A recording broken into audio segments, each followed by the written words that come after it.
सहनाववतु सहनौ भुनक्तु सह वीर्यं करवावहै तेजस्विनावधीतमस्तु मा विद्विषावहै। ओम शांति शांति शांति। ओम श्री परमात्मने नमः। न्याय दर्शन के चौथे अध्याय के प्रथम आह्निक पर हम विचार कर रहे थे, जिसके अंतर्गत प्रमेयों की परीक्षा का प्रकरण चल रहा था। उनमें से अंतिम प्रकरण, अंतिम प्रमेय, जो अपवर्ग के नाम से महर्षि ने पूर्व सूत्रों में ही कहा था कि 12 प्रमेयों में से जो अंतिम प्रमेय है, आत्म शरीर इंद्रिय अर्थ बुद्धि मनः प्रवृत्ति दोष प्रत्यय भाव फल दुख अपवर्गास्तु प्रमेय, इसमें सबसे अंतिम जो अपवर्ग है उस पर प्रकरण प्रारंभ होगा।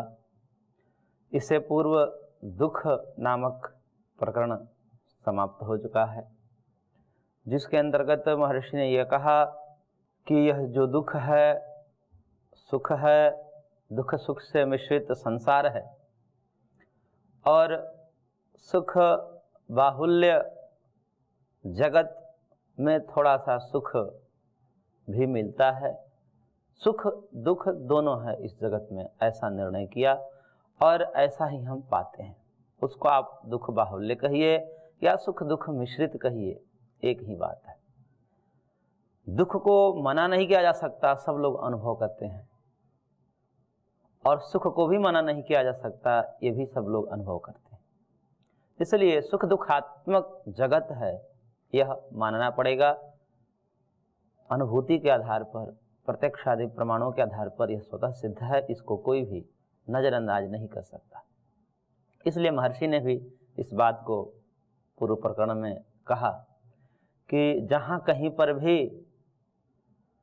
दुखम सर्वम सर्वम दुखम इत्यादि कथन किया जाता है शास्त्रों में, यह महानुभावों के द्वारा, उसका यही तात्पर्य लेना चाहिए कि दुख बाहुल्य है, दुख की मात्रा इस जगत में ज़्यादा है, इस कारण कहा जाता है। इसका यह तात्पर्य कतई नहीं होता कि सुख है ही नहीं इस जगत में। और जहाँ भी कहा जाता है उसका एक और तात्पर्य होता है कि व्यक्ति को इस तरफ इशारा करना जिस तरफ वो अपने आंख बंद कर रखा है, दुख को सुख मान करके सहन कर रहा है और उसे निवृत्त होने के लिए कोई चेष्टा नहीं कर रहा है, तब ऐसे व्यक्ति को उस दुख की तरफ याद दिलाने के लिए महर्षि ऐसा कहा करते हैं कि देखो ये सब दुख है, दुख है। और उद्यमी व्यक्ति का एक स्वभाव होता है कि वह दुख से छूट करके सुख को प्राप्त करे। दुख में पड़े रहना यह कायरता है और यह अकर्मण्यता है। हम दुख में पड़े रहें, उससे उबरने की कोई चेष्टा न करे, प्रयत्न न करे, यह सबसे बड़ा दोष है, अकर्मण्यता है, कायरता है। वैदिक शास्त्र इसकी कतई अनुमति नहीं देते हैं कि आप दुख में पड़े हो और उससे बाहर निकलने का कोई प्रयत्न नहीं कर रहे हो। ऐसे व्यक्ति की बड़ी निंदा की गई है। इसलिए दुख से प्रयत्न निकलने का करना चाहिए, परंतु दुख और सुख के स्वरूप को भी ठीक ठीक समझने के लिए महर्षि ने यह प्रकरण प्रारंभ किया कि इस जगत में जो हम सुख ढूंढ रहे हैं वह अपितु विशुद्ध सुख नहीं है। यानी कि यह जागतिक सुख है, वह दुख रूपी जो विष है उससे व्याप्त है। कोई भी हम सुख जगत के पदार्थों से, उसके संसाधनों से हम प्राप्त करते हैं, वह बिना दुख मिश्रण के प्राप्त नहीं होता। और हमें क्या चाहिए? सबकी एक ही मांग है कि सुख मिले, और किस प्रकार का सुख मिले? दुख से रहित सुख मिले, दुख से सर्वथा विनिर्मुक्त सुख चाहिए। इस कारण से जब जगत में यह बात तय हो गई कि जगत के जितने भी सुख हैं, जितने भी सुख के सामग्री हैं, क्योंकि सुख के सामग्री से ही मिलेगा, वो चाहे रूप की सामग्री हो, चाहे रस की सामग्री हो, चाहे गंध की सामग्री हो, चाहे स्पर्श की सामग्री हो, 5 ज्ञान इंद्रियों के माध्यम से हमें सुख मिलता है और उनकी सामग्रियां जगत में अनंत हैं। अनंत रूप की सामग्रियां हैं, अनंत रस की सामग्रियां हैं, अनंत गंध की सामग्रियां हैं, अनंत स्पर्श की सामग्रियां हैं। इनके माध्यम से हमें सुख मिलता है और इन्हीं के माध्यम से दुख भी मिलता है। और सुख को प्राप्त करने के लिए दुख को झेलना पड़ता है। कोई भी एक सुख को प्राप्त करने के लिए आप किसी भी व्यक्ति से पूछ सकते हैं, जान सकते हैं, स्वयं भी अनुभव कर सकते हैं कि एक सुख पाने के लिए कितने प्रकार के दुख को झेलना पड़ता है। और झेलने के बाद भी पुरुषार्थी व्यक्ति झेलता है, पुरुषार्थ करता है तो झेलता है, परंतु झेलने के बाद में अंततः क्या अपने मांग के अनुरूप उस फल की प्राप्ति कर लेता है? आजीवन पुरुषार्थ करने के बाद, कठिन परिश्रम करने के बाद बहुत सारे दुखों से वो निवृत्त होता है, परंतु क्या वह कह सकता है कि मैंने दुखों का समूल उच्छेद कर दिया है, मैं दुखों का समूल नाश कर दिया है? क्या यह व्यक्ति कह सकता है? जिसको हम जगत की दृष्टि से साधन संपन्न सफल व्यक्ति मानते हैं, क्या वो व्यक्ति ये घोषणा कर सकता है कि मैंने दुखों पर विजय प्राप्त कर लिया है, मेरे को किसी भी प्रकार के कहीं भी कोई दुख नहीं है? दुख की 3 श्रेणियां बताई शास्त्रों में, आध्यात्मिक दुख, आदि भौतिक दुख और आदि दैविक दुख। 3 प्रकार की कोटियां हैं। केवल शारीरिक दुख को ही दुख नहीं कहते, दुख की बहुत श्रेणियां हैं। इन 3 ही श्रेणियों में महर्षियों ने सब दुखों को समाहित कर दिया। आध्यात्मिक दुख जो शारीरिक होता है, मानसिक होता है, 2 प्रकार से होता है। शरीर में व्याधियां उत्पन्न हो गई, वात पित्त कफ की विषमता से कोई व्याधि उत्पन्न हो गई, उससे दुख होता है। काम क्रोध लोभ मोह इत्यादि से जो दुख है वह अलग ही प्रकार का दुख है। शरीर से स्वस्थ रहता हुआ भी व्यक्ति अपने को दुखी महसूस करता है, उसको मानसिक दुख कहते हैं, मानसिक पीड़ा कहते हैं, जिसमें हम स्वयं कारण हैं, इसलिए ऐसे दुखों को आध्यात्मिक दुख कहा शास्त्रों में। और जिस दुखों में हम सीधा सीधा कारण न होकर के परोक्ष रूप से कारण रहते हैं, परंतु कारण तो हम स्वयं ही रहते हैं, तो उसमें भी दूसरे प्राणी के द्वारा जो दिया गया दुख है वो आदि भौतिक दुख है। कोई दूसरे प्राणी ने दे दिया, सांप ने काट लिया, बिच्छू ने काट लिया, कोई हिंसक प्राणी ने आपको क्षति पहुंचा दी, वो भी दुख है। और इन दुखों से यदि कोई पार कर भी ले तो शरीर रहते हुए आदि दैविक दुखों से पार नहीं किया जा सकता।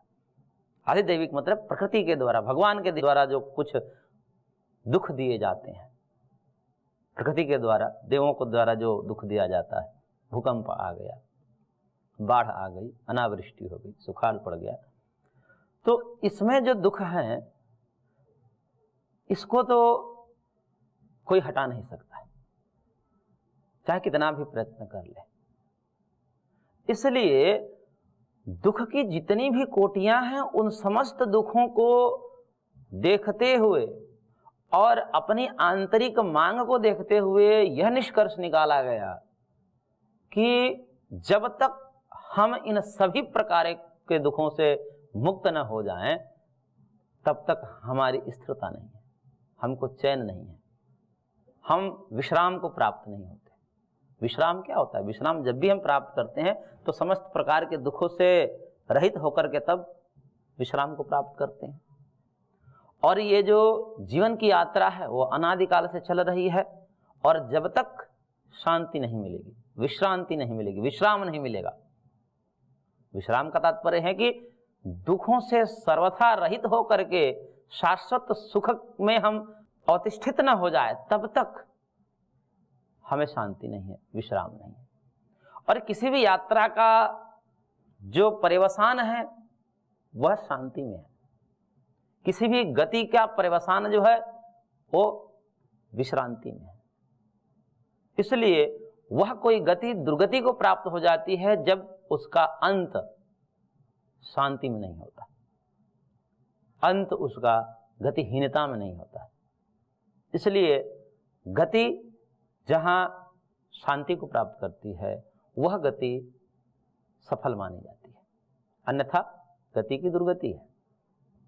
इसलिए ये जो हमें अनादि काल से संसरण है हमारा, पुनरपि जननम पुनरपि मरणम पुनरपि जननी जठरे शयनम इत्यादि, यह जो संसरण है हमारा, यह गति कब तक चलती रहेगी?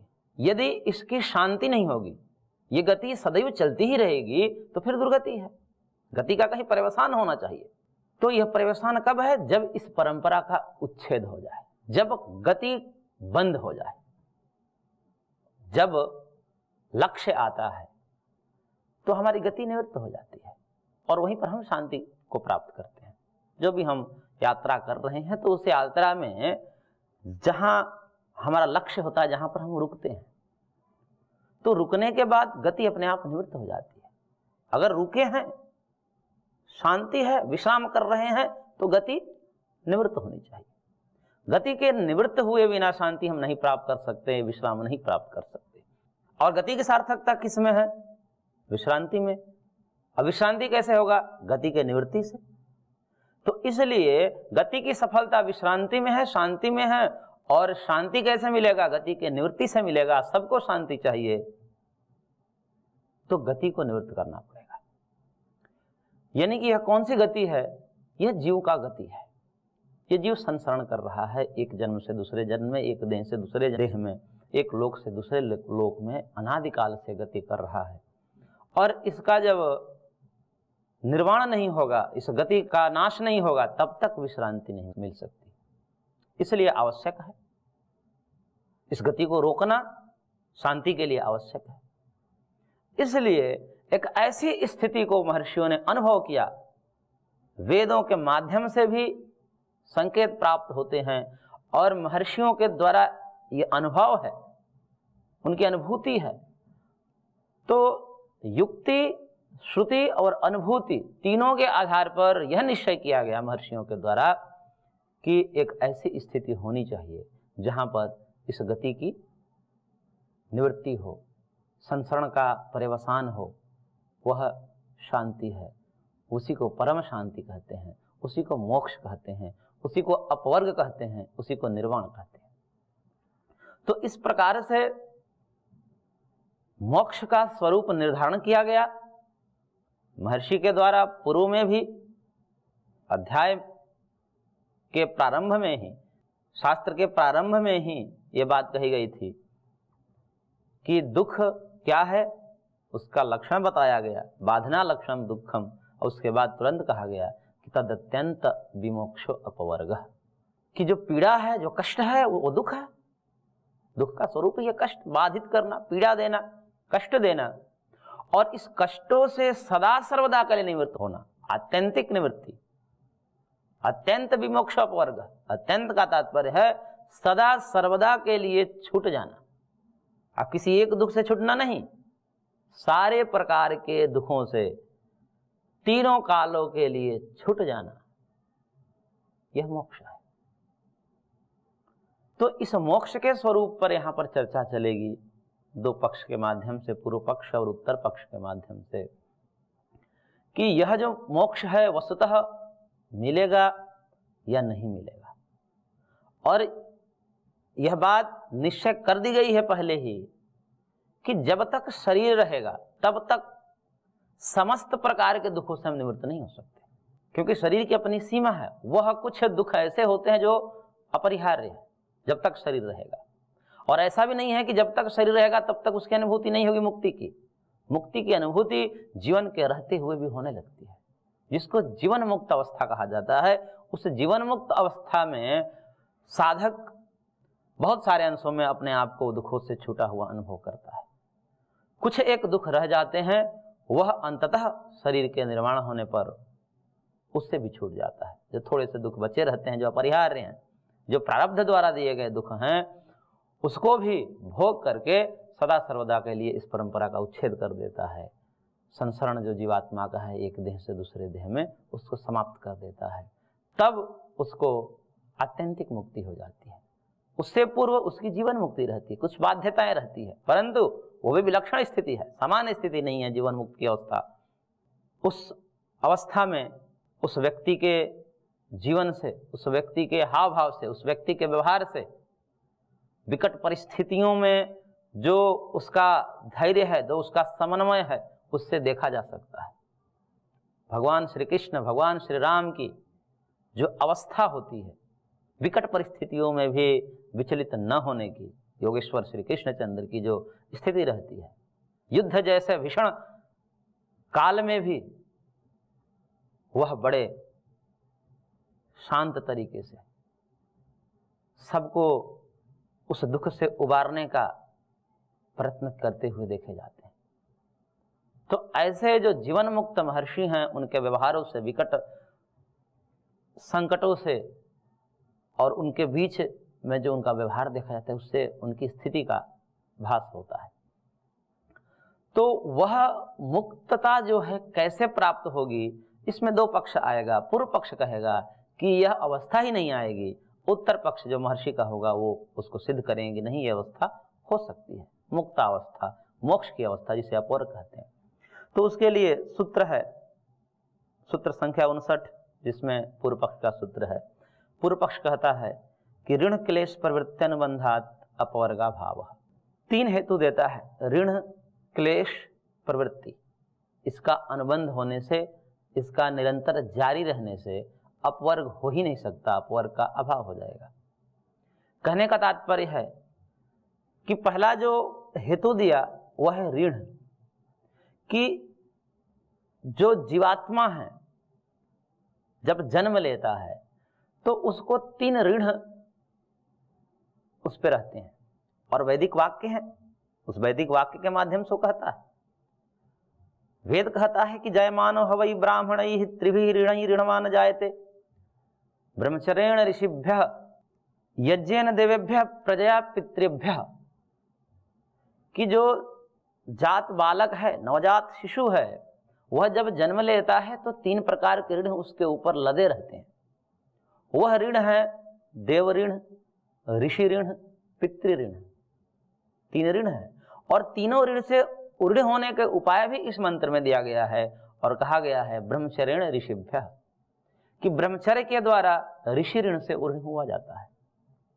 ऋषियों का हमारे ऊपर ऋण है, एक लंबी परंपरा है, जो एक ज्ञान की परंपरा है, वेदों से लेकर के वैदिक महर्षियों से लेकर ब्रह्मा से लेकर जैमिनी पर्यंत और वर्तमान काल तक वो अविच्छिन्न परंपरा चली आ रही है। उन जितेंद्रिय जो महर्षि हैं उनके कारण उन्होंने अपने इंद्रियों को संयमित करके, भौतिक सुख सुविधाओं को त्याग करके, ज्ञान में अपनी बुद्धि को निरंतर लगा करके वह ज्ञान हम तक पहुंचाया है शिष्यों के माध्यम से।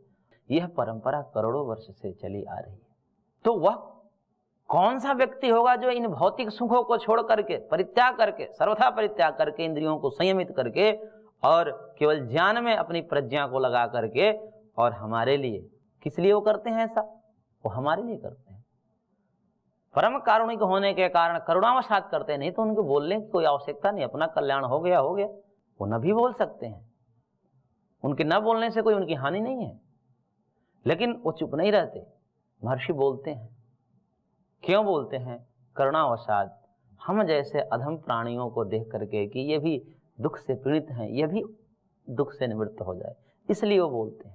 तो वह जो इंद्रियों को संयमित करके यह ज्ञान की अखंड परंपरा चलाई है, तो ये हमारा भी दायित्व बनता है कि हम भी इसको आगे बढ़ाएं। ब्रह्मचर्य के द्वारा, इंद्रिय संयम के द्वारा हम इस ज्ञान विज्ञान को और आगे बढ़ाएं। तो जो ऋषि ऋण है वह उस जीवात्मा के ऊपर जन्मते समय ही लद जाता है, यानी कि वो ऋणवान ही जन्म लेता है, ऋषि ऋण से युक्त है जीवात्मा। दूसरा है देव ऋण, देवों का ऋण है हमारे ऊपर। ये जो प्रकृति में विद्यमान देव हैं, भौतिक देव हैं, इन देवों ने हमें निस्वार्थ भाव से सुख प्रदान कर रहे हैं, चाहे वो सूर्य हो, चाहे वो पृथ्वी है, अग्नि हो, वायु हो, आकाश हो। ये निस्वार्थ भाव से, कोई इनका अपना स्वार्थ नहीं रहता। इन जो प्रकृति का जो हमारे ऊपर एक उपकार है, इन उपकार के बदले में वो प्रकृति हमसे कुछ नहीं लेते, निस्वार्थ भाव से हमको सुख प्रदान करती रहती है। और केवल निष्काम भाव से ही नहीं, समभाव से भी, किसी पर कोई वैर भावना नहीं, सबके लिए, चाहे वो नीच से नीच व्यक्ति हो, पापी हो, अधम हो, और चाहे साधु हो, सबके लिए एक समान व्यवस्था। सब हवा ले सकते हैं, सब पानी पी सकते हैं, सब धरती पर रह सकते हैं, सब सूर्य का प्रकाश ले सकते हैं, कोई भेदभाव नहीं। तो इन देवों के प्रति भी हमारा एक कर्तव्य बनता है, क्योंकि ये सृष्टि चक्र चलाने के लिए उसका जो केंद्र है, सृष्टि का जो केंद्र है वो यज्ञ है। इसलिए शास्त्रों में कहा कि यज्ञ जो है वो नाभि है, भुवनस्य नाभि, यज्ञ वही भुवनस्य नाभि, कि यज्ञ जो है, अग्निहोत्र, याग आदि जो हैं, हवन जो हैं, वह इस सृष्टि की नाभि है। तो उस यज्ञ से समष्टि का पोषण होता है। इसलिए जीवात्मा को यह दायित्व दिया गया और उसको बताया गया है कि तुम इस ऋण से तब उर्ण हो सकते हो जब निरंतर अग्निहोत्र किया करो, हवन किया करो। तो इस हवन के माध्यम से, यागादि के माध्यम से, वो यागादि चाहे अग्निहोत्र हो, नित्य अग्निहोत्र हो या काम्य अग्निहोत्र हो, अश्वमेध आदि हो या वाजपेयी आदि हो, छोटे से लेकर बड़े यागों का यथा सामर्थ्य अनुष्ठान करता रहे समय समय पर, यह जीव को दायित्व दिया गया है। और यह जन्म से ही ऋण है उसके ऊपर।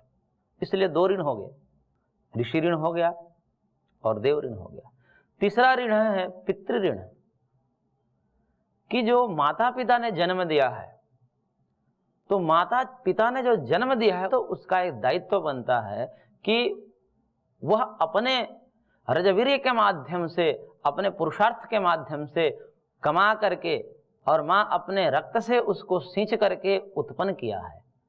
तो यह दायित्व बनता है उसके ऊपर कि इस जो ऋण है माता पिता का, वह उसके सेवा के द्वारा, वह उसके सेवा के माध्यम से, अथवा प्रजया पितृभ्य, एक सुपुत्र को उत्पन्न करके, जिस प्रकार से माता पिता ने हमको उत्पन्न किया, तो हमारा भी यह दायित्व बनता है कि वह व्यक्ति एक सुपुत्र को उत्पन्न करके और उसको देश धर्म संस्कृति के लिए लगा करके अपने ऋण से उर्ण हो सकता है।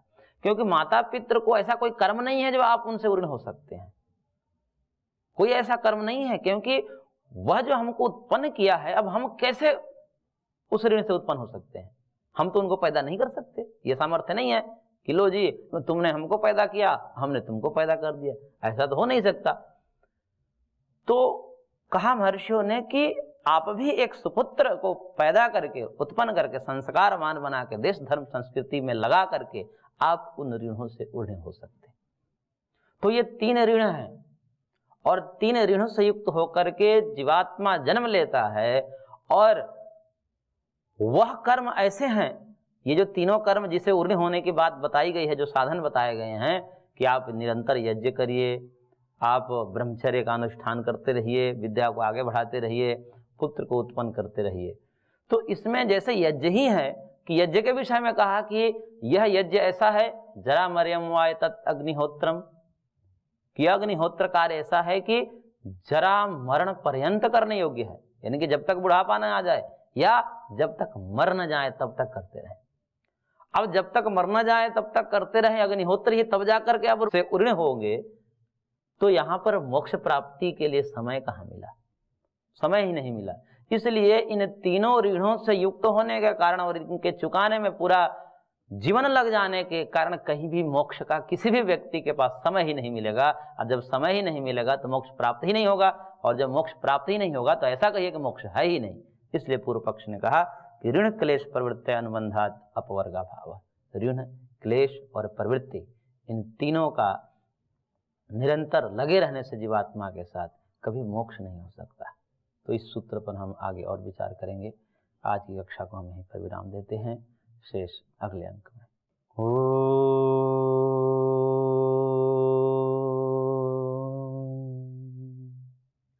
शांति शांति।